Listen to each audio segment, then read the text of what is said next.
Hi, I'm Adam. This is South Guy Paranormal.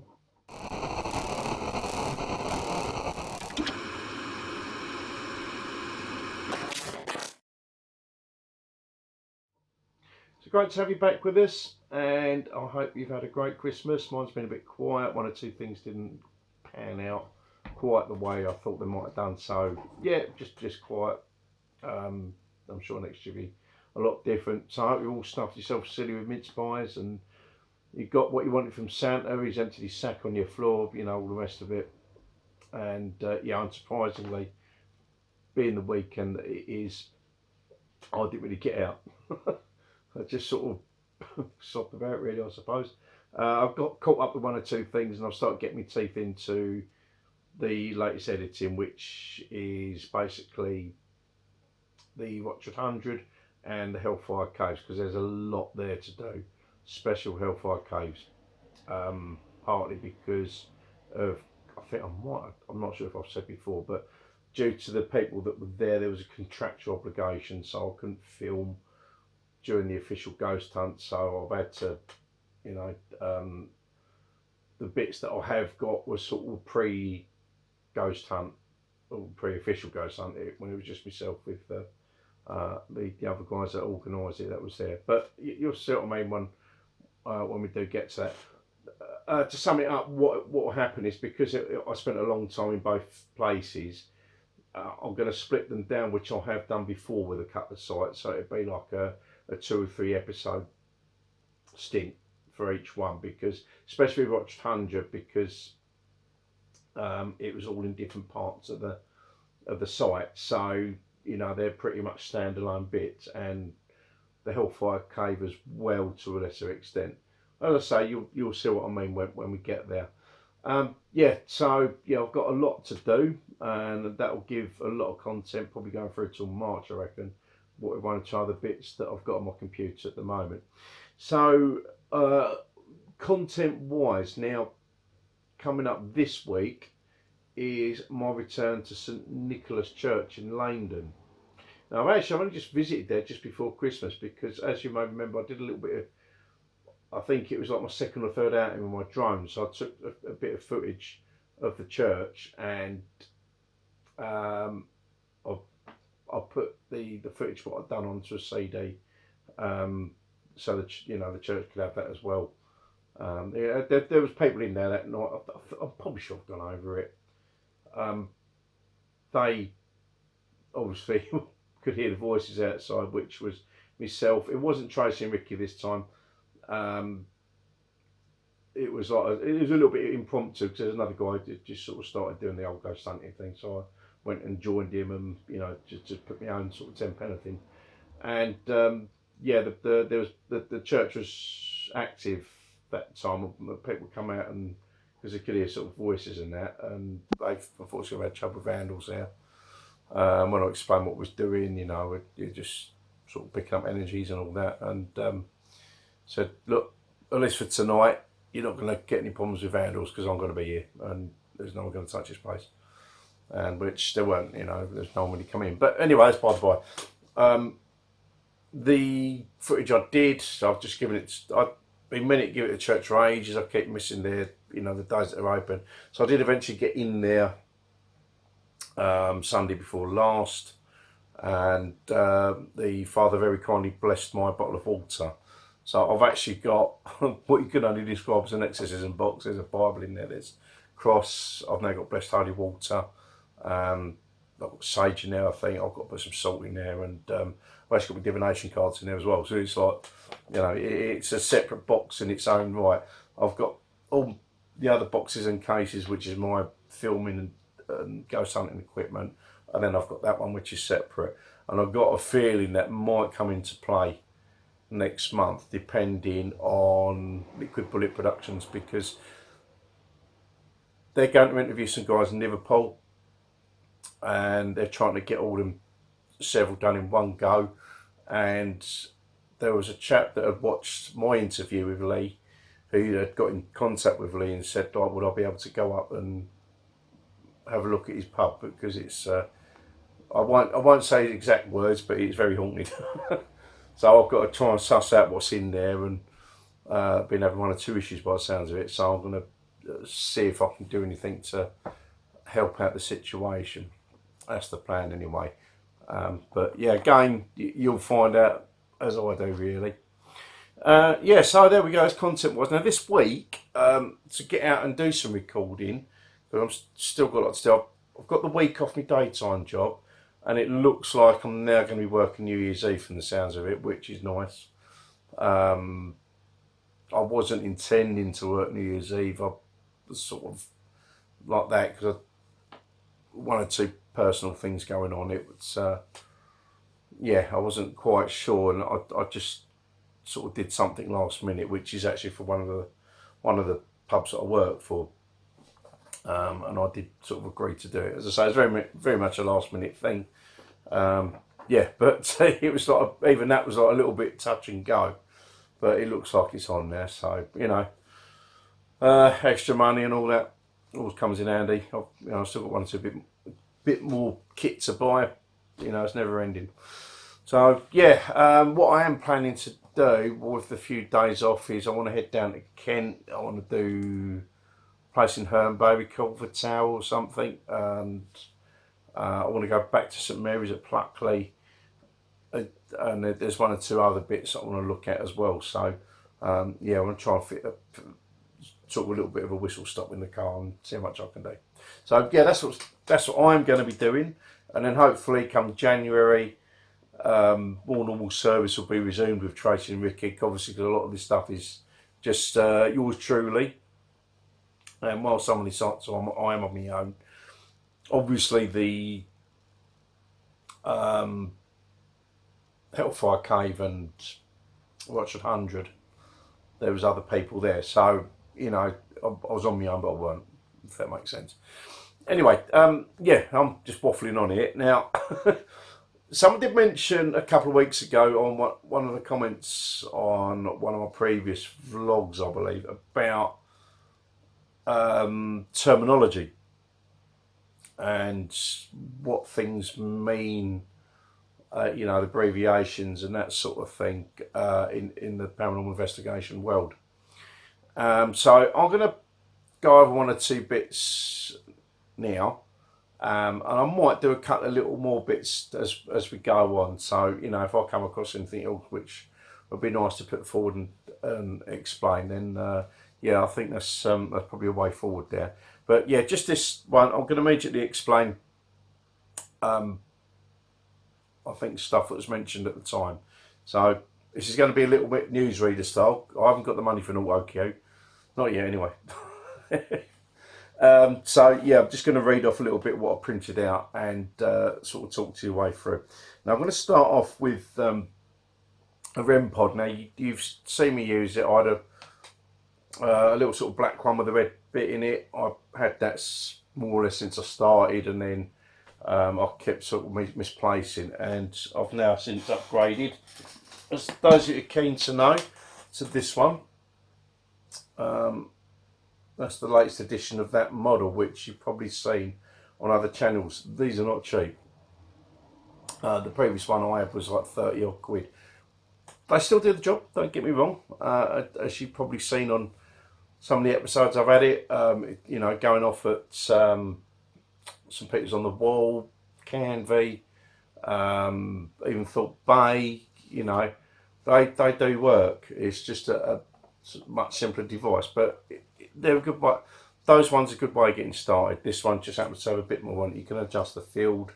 It's got a temperature sensor as well, and yes, basically how it works. Okay, there's the aerial, and right, what REM stands for is radiating electromagneticity. There we go, I said it. And what this aerial basically does, it puts a field out, and if anything breaks that field, it sets the alarm off on here.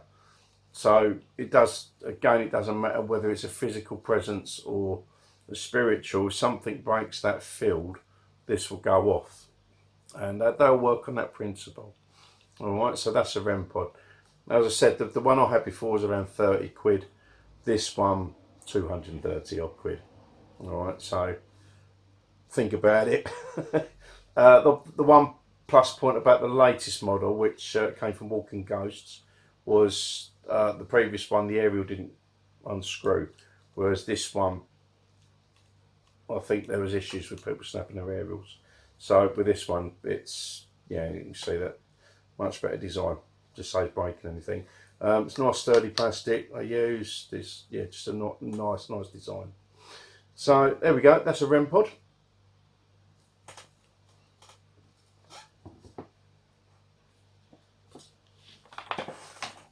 Right, now next thing I'm going to talk about is orbs. Now, if you've watched my episodes before, I'm actually going to drop a little clip now from a vlog that didn't make the final cut, but I'm going to drop one now. Hello everybody, good evening, welcome to the channel. It's Adam, Southern God Paranormal, and I'm back with you again on another belated vlog. I'm really sorry, again I've been such a busy boy, and let's start that again. It's a little out of the blue I suppose, because I was visiting friends in Aylesbury and I thought I'd take a diversion to go and check out the Hellfire Caves, and it was quite something. So what they said was it was actually opening up this week, so I thought, well, it'd be great to go back, and it was literally one of the first sort of public in there for decades. So you can see for yourself orbs. All right, I've got, they're around me. All right, you're not seeing them, you're not really seeing them in this video, but I have got them. Hopefully that will give you an idea on what orbs are. All right, little balls of light. And to give you a good description, I pulled this off the internet. Orbs are basically thought to be ghosts or spirits coming to Earth in the form of light, trying to communicate with the living human world once again. Now there's different colours of orbs, which I'm going to go over. First one being clear orbs. A clear orb is commonly known as the orb that signifies communication. The spirit in this orb is trying to talk to you. They are trying to tell the human living world that something has happened in a specific location in which the orb is found. They want to move on from the event, but they need to talk to the human world to try and get past it. For a believer, it may be important to try and communicate back with this orb so they can move on to the spirit world. Now, I'm not sure we've caught them in previous videos, but we've certainly had one or two spirits that we've picked up that just not wanted a bit of acknowledgement before they passed on. We've certainly had, I think Greenstead was one of them, and I think possibly Suicide Pond or Blackweir Pond in Epping, where we sort of, acknowledge a spirit there. So moving on, you've then got white silver orbs. Now they're the ones that you would have seen in my clip, and what this says, there are two different reasons why an orb may be coloured white or with a silver hue. For one, white and silver is known to be a connection to a higher power. That being said, white or silver orbs can be a sign that the spirit of this orb is still in this plane and needs help to move on to the next life. On the other hand, white or silver orbs can be a sign of protection to everyone in the area. Now, I know that from experience when I've been out, well, when I first met Julie, my very first instinct was protection towards her. Even though, she's medium and on that different spiritual awareness to myself, that was literally my first instinct towards her. And even towards Paige, and I know she's, she can look after herself and that well, but even then there's been when I've been out of one or two occasions, I've felt that, just that thing to, just to protect in that realm. That's just how I am. Yeah, and there was something that she mentioned on the Liquid Bullet channel, which I think I've dropped the link on my Facebook page. When they'd done an interview with me, and there was one that was very close to me, the other things that can come out as well, I have family or ancestors that, because of my connections there, they are naturally with me. And the other thing that she mentioned was that when you help a spirit to pass over, they can come back, you know, to sort of check on you and that sort of thing. So yeah, there's all sorts of reasons there, but this is what the explanation I've got from this website is saying. So yeah, just to reiterate, on the other hand, white or silver orbs can be a sign of protection to everyone in the area. This may offer some peace to those in the human world who witness this type of orb. So then we're going on, black orbs. The colour black is usually associated with darkness or negative vibrations. Witnessing of a black orb is an important one to note, as the spirit may be warning you that the location is unsafe or has a high negative energy. You would be wise to stay away from a black orb, especially if you feel unsafe the closer you get to it. Black orbs, even brown orbs, can be a sign of evil, although that's not always the case. Still, it is best to use caution when coming near the black orb at all costs. So we go on, there are red orbs. For most, the colour red is filled with extreme passion, deep anger and intensity. However, in the spirit world, this is not the case. Paranormal investigators believe that red is actually a sign of safety. If you see a red orb, this spirit may be trying to protect you and keep you safe. They're not to be afraid of. So we've got blue orb. Unlike red, blue is very calming and a welcoming colour. And that is true into the spirit realm as well. Blue orbs are said to be a spirit that is very calm and happy. They are visiting this world with bright positive energy. They are not to be feared. Some paranormal investigators also believe that blue orbs are brought to this world to help guide the living. Breaking it down a bit, light blue orbs are a sign of tranquility. Pilot light blue orb offers shielding. And dark blue is supposedly a shy spirit with a survivor spirit. Okay. So then we got green orbs. A green orb is simple. It is the presence of a human spirit. Unlike other orbs which may represent a spirit that never touched this world in the first place, a green orb was likely an actual human at one point. They are happy and visiting this world with the intent of love and happiness. Green orbs are also very close with nature. Yellow orbs. The majority of paranormal investigators associate a yellow orb with caution. If you see a yellow orb in a certain location, it may be warning you to proceed with caution, and that's exactly what you need to do. If you feel disturbed or unsafe, leave the area immediately. Certainly, if I wanted to, although I don't believe I've caught yellow orbs, I've certainly been in situations where I feel the need to step away, and you need to listen to that. Lavender orbs. Lavender orbs are incredibly peaceful and at peace with God. These orbs are typically just visiting and observing and are not there to offer anything to the human world, good or bad. They are simply enjoying the world.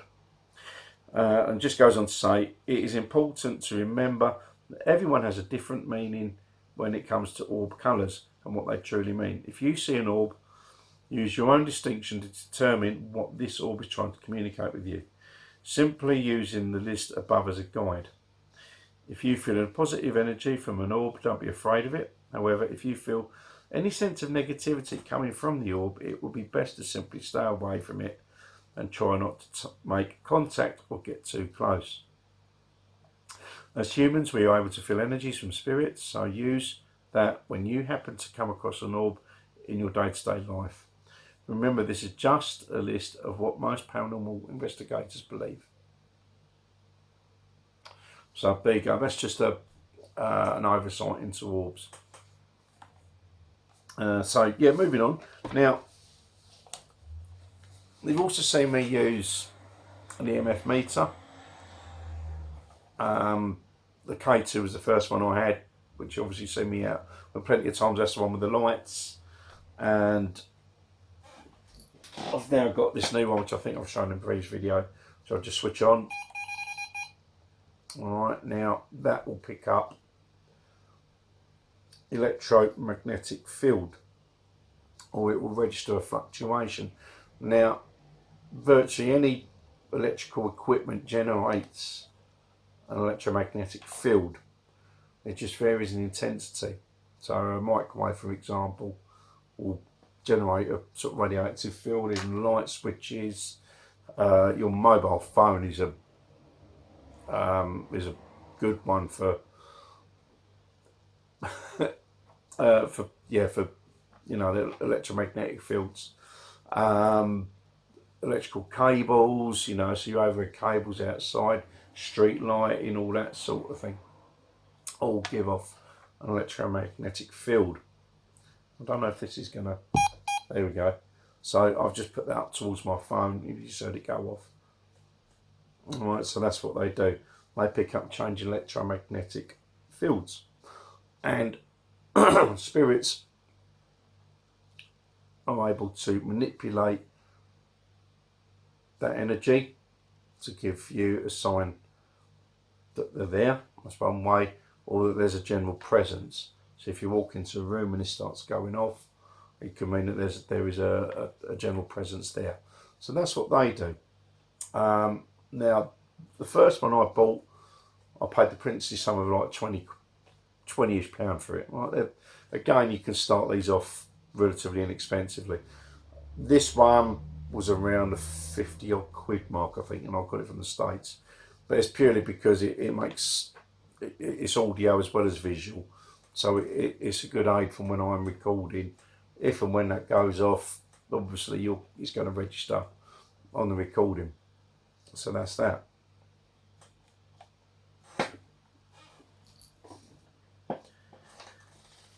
Okay, so moving on. I don't think I could ever do a newscaster. Shuffle papers, shuffle papers. So anyway, yeah, we're going to orbs. We've done EMF meter, REM, REM pod. And right, so now what I'm going to do, I'm going to move on to Dowsing Rods. Obviously you've seen me use these a lot. And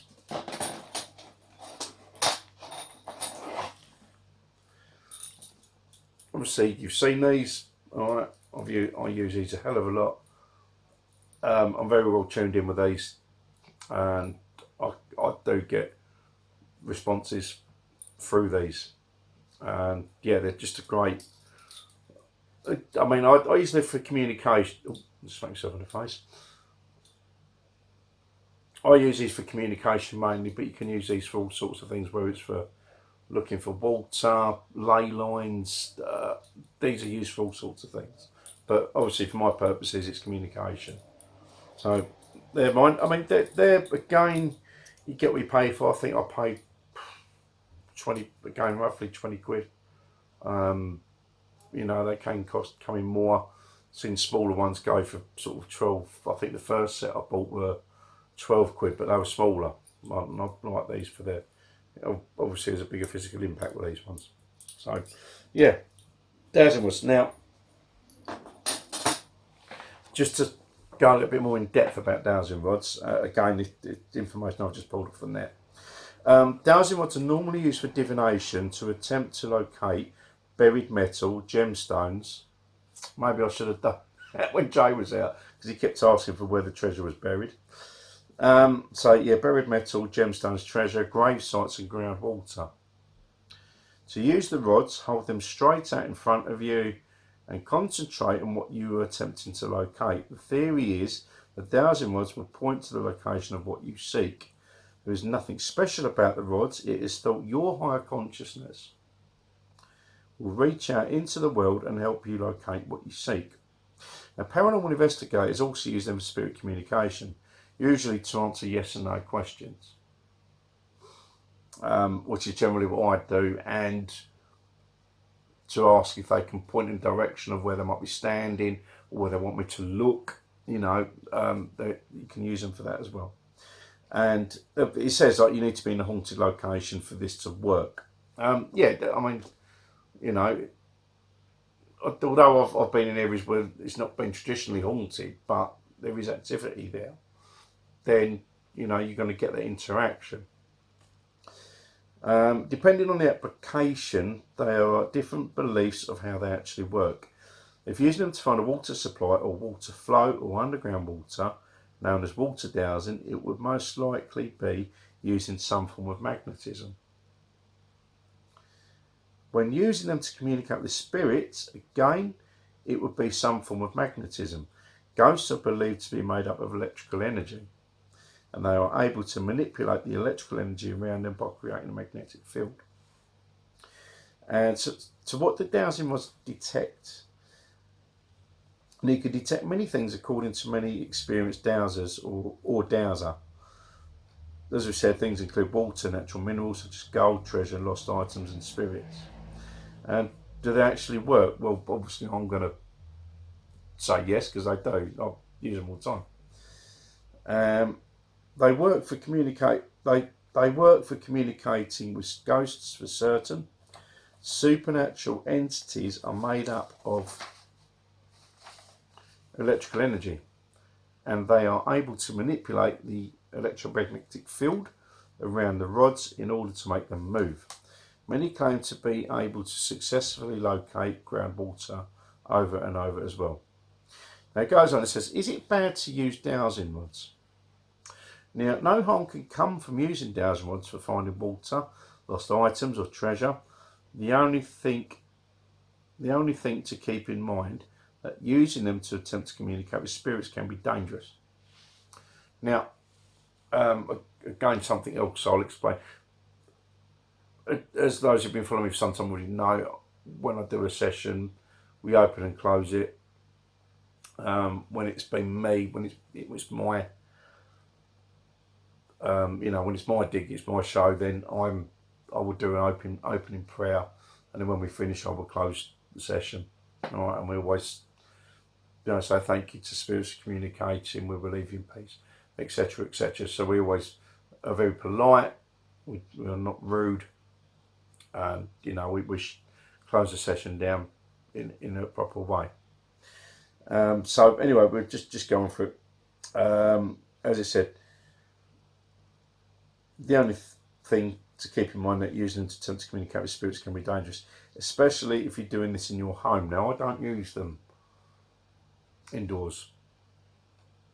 So I know there are spirits in here, but I don't use them. I think that the saying is let sleeping dogs lie in this instance. And so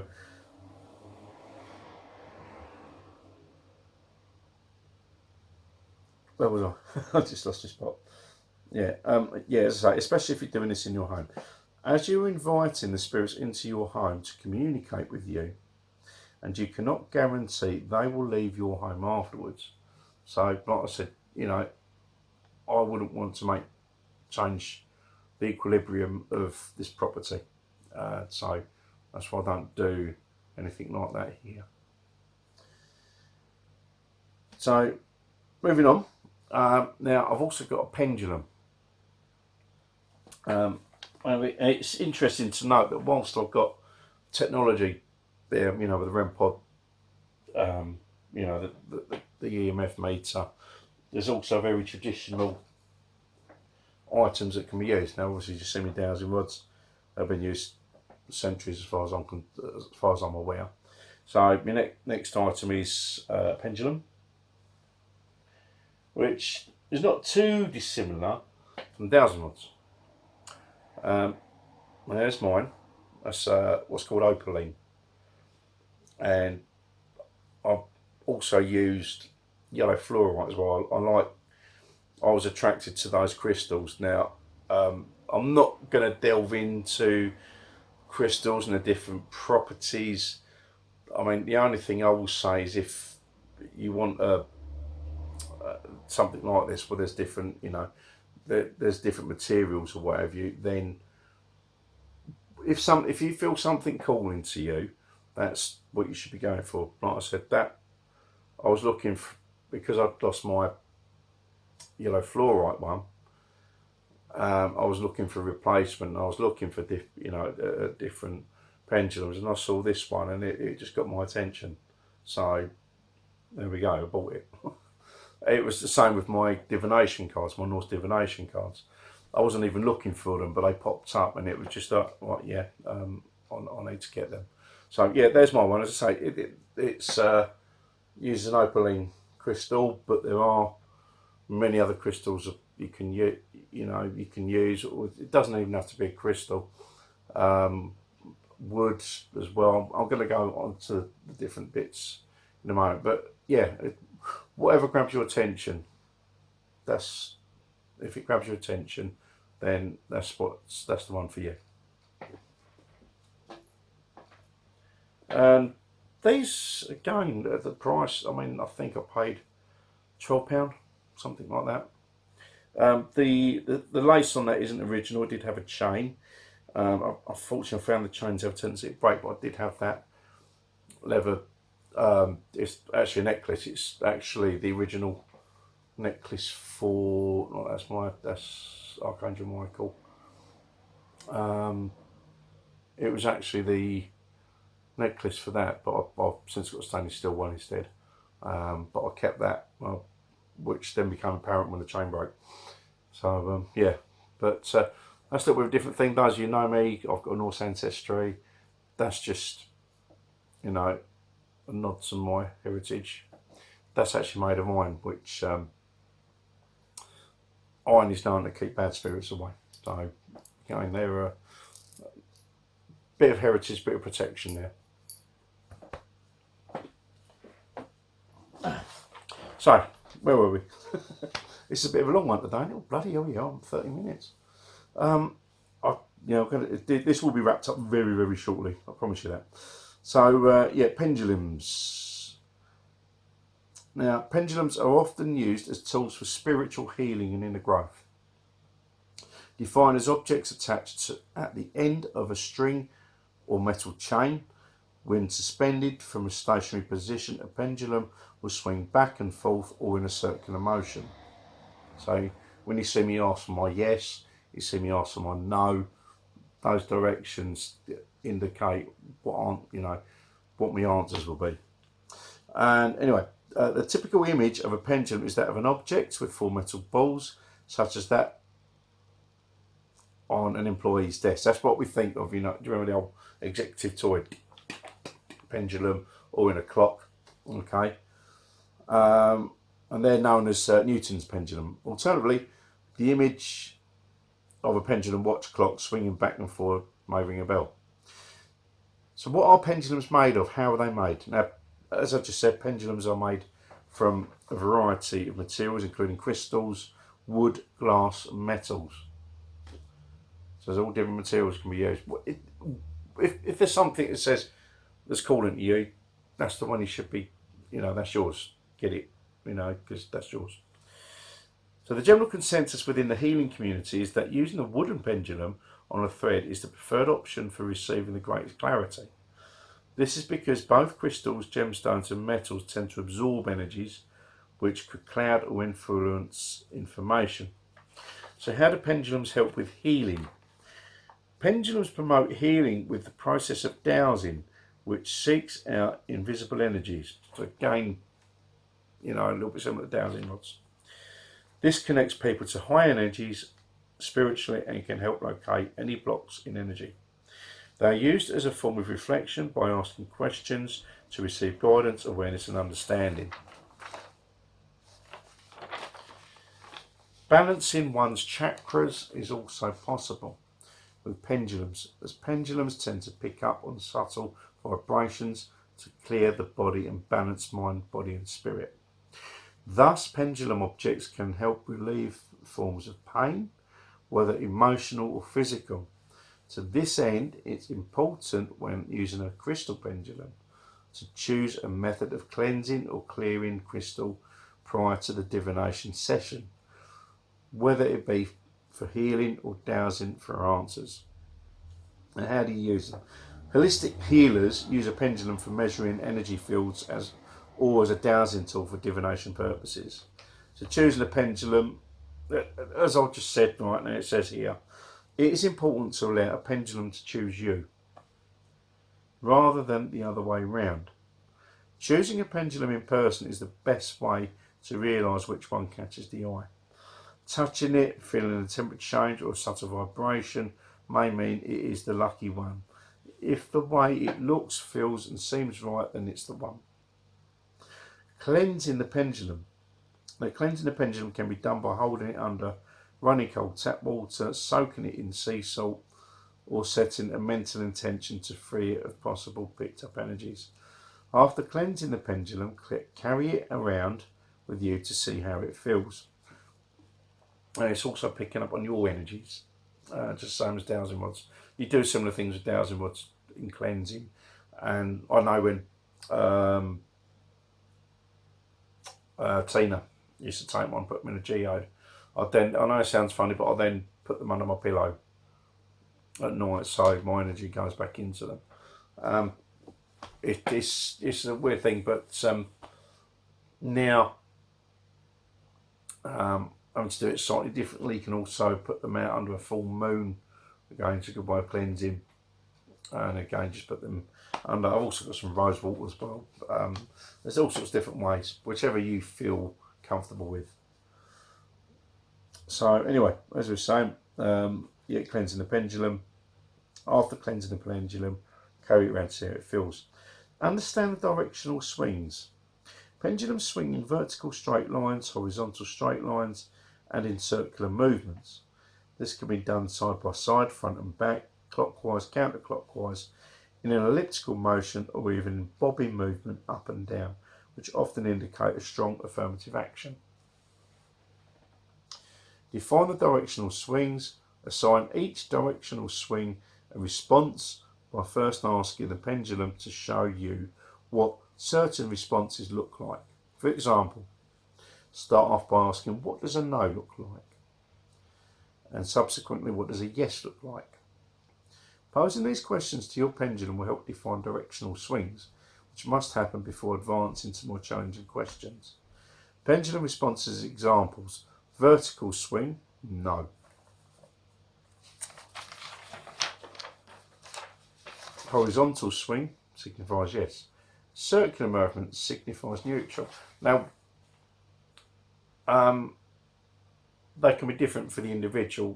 When we was at Rettendon, and Tina and Julie obviously had both their pendulums, and Tina's yes was Julie's no, and vice versa. And I think mine is generally goes circle for yes and a swing for no, and a sort of diagonal swing is don't know. So those are the sort of responses, and you need to sort of keep your questions very simple, because otherwise you can confuse it. Again, the same with Dowsing Rods. You need to keep those questions on a simple yes or no answers. There's no, is it this, is it that sort of thing. It's, did you do this? Yes. Did you do it? No. You have to keep them very, very simple and direct. It just goes on here. Look, prepare questions. A question should be one that can be answered with a positive, negative or neutral response. Good question example. Will I be offered the job I interviewed for this morning? Poor question example. Will my pregnant cousin deliver a boy or a girl?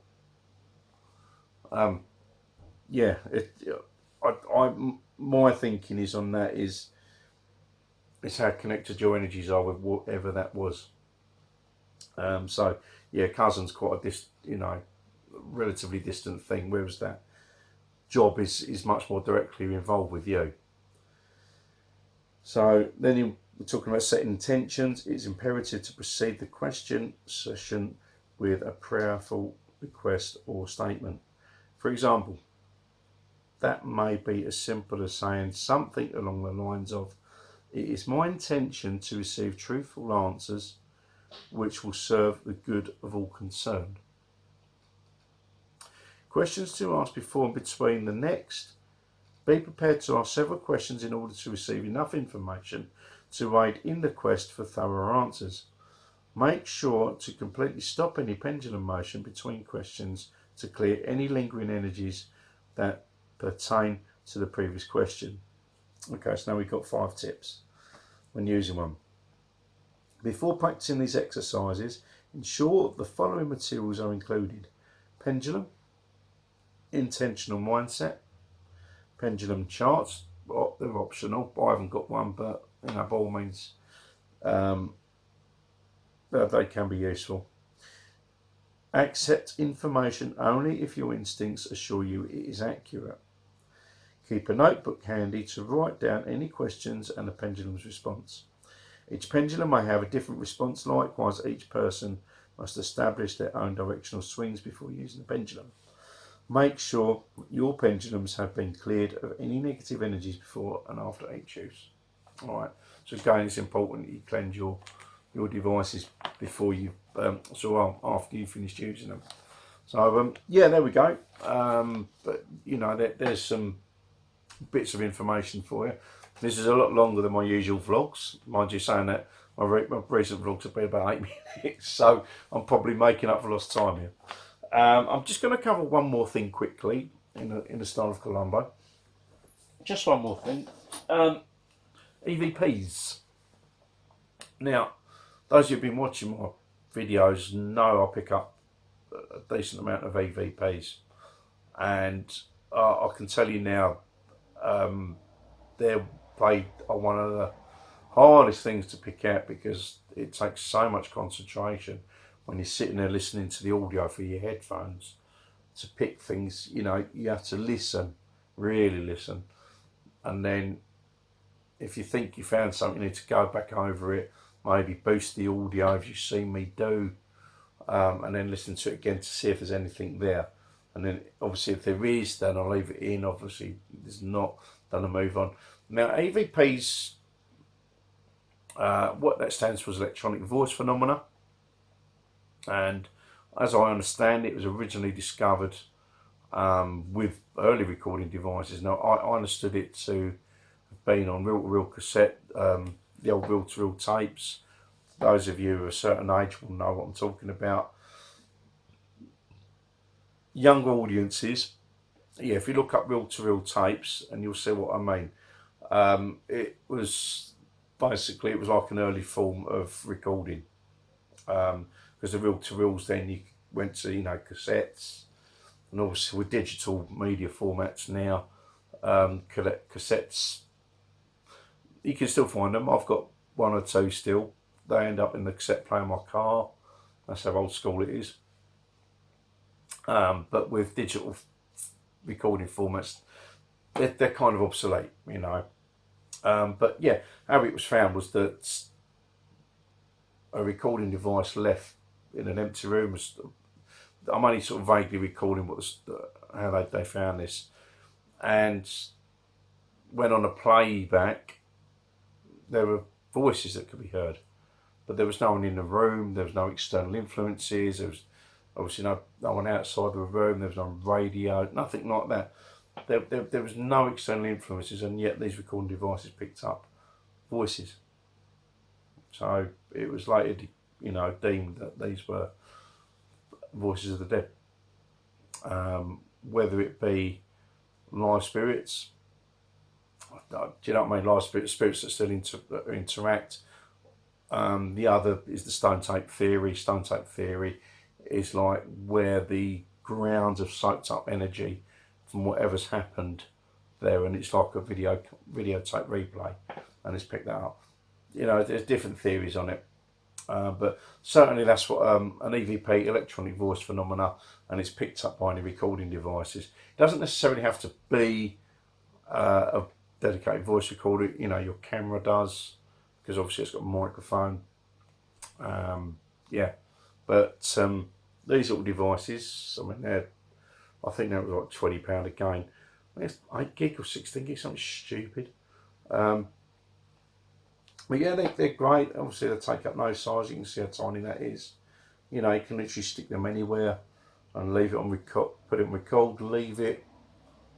You know, if it's a room on the other side of a building or whatever, just leave it there.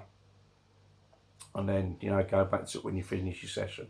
Again, you got to sit there with your headphones on and listen and see if you can pick out any unusual noises or voices. And that's what can be very, very time consuming. That's probably the worst bit of it. That and doing the, obviously, because I've then got to caption what I hear. But yeah, there you go. So that's Evps. Well, I'm gonna leave it there because yeah, I've actually been chatting for like 3/4 of an hour, and I could do with a beer. So it's Christmas.